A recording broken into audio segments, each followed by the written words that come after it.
aménagements, hein, des petites passes à poissons, des petites choses, pour illustrer un petit peu comment on a fait ici sur le Cousin notamment, pour restaurer un petit peu cette continuité écologique. Là en effet on a un bassin où l'eau elle va se remplir et puis on va pouvoir lâcher l'eau pour voir un petit peu comment elle se comporte.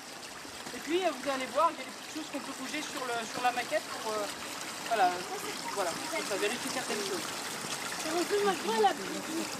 Ouais.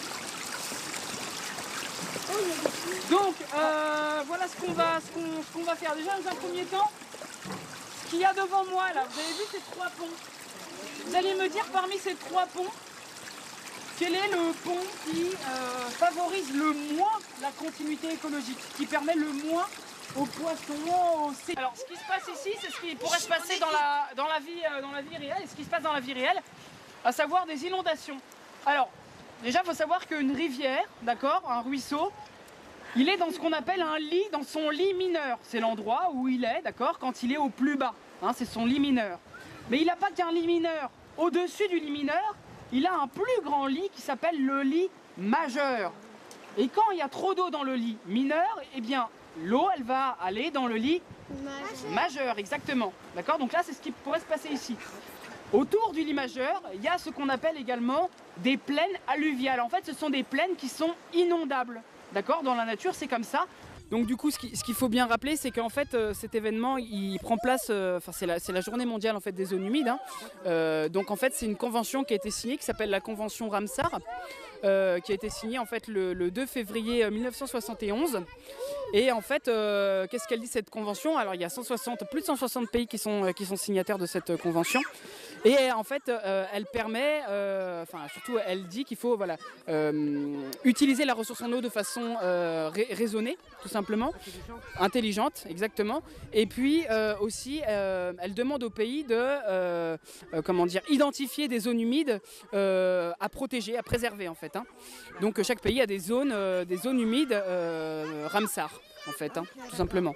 L'idée, c'était vraiment de faire découvrir ce chemin pédagogique, hein, le chemin bleu, en fait, hein, tout simplement, à travers déjà les espèces qui vivent ici, des espèces remarquables comme la moule perlière, comme l'écrevisse à pied blanc, qui sont aussi des espèces qui sont sensibles à la pollution, qui ont besoin d'une eau de bonne qualité pour rester ici. Donc c'était surtout ça l'idée, c'était de leur faire découvrir ça, mais aussi bien sûr les aménagements et ce qu'on peut faire pour réparer un petit peu cette continuité écologique qui a été abîmée. Alors pour rappel ou pour ceux qui ne sauraient pas éventuellement, la continuité écologique en fait c'est le fait pour une espèce de pouvoir, alors une espèce est les sédiments d'une rivière en fait, hein, de pouvoir accéder d'un point A à un point B sans obstacle en fait au milieu. Tout simplement, typiquement un barrage c'est un obstacle à la continuité écologique. Alors bien évidemment on n'est pas en train de dire qu'il faut arracher les barrages, on a besoin des barrages, on a besoin de tout ça, c'est pareil pour les moulins, ça fait partie de notre patrimoine, mais il existe des solutions pour permettre quand même à toutes ces espèces et toutes ces choses de circuler. Et en fait ici c'est un bon exemple de ce qui peut se faire en la matière, c'est-à-dire on crée des choses typiquement pour les poissons, on crée des passes à poissons de différents genres pour qu'ils puissent passer. On abaisse les seuils, on arrase les seuils, une partie des seuils des anciens moulins, ce genre d'ouvrage pour permettre de restaurer cette continuité écologique en fait. Cette maquette c'est vraiment un bel exemple. Hein. Oui, c'est vrai que du coup elle se suffit elle-même hein, parce que y a les panneaux et puis il suffit de voir les enfants ici, ils apprennent un petit peu seuls à connaître la maquette, à découvrir la maquette en fait, hein, complètement. Donc c'est assez sympa en fait, simplement même pour illustrer le fonctionnement d'un cours d'eau, c'est vrai que elle est très pratique, complètement. D'accord.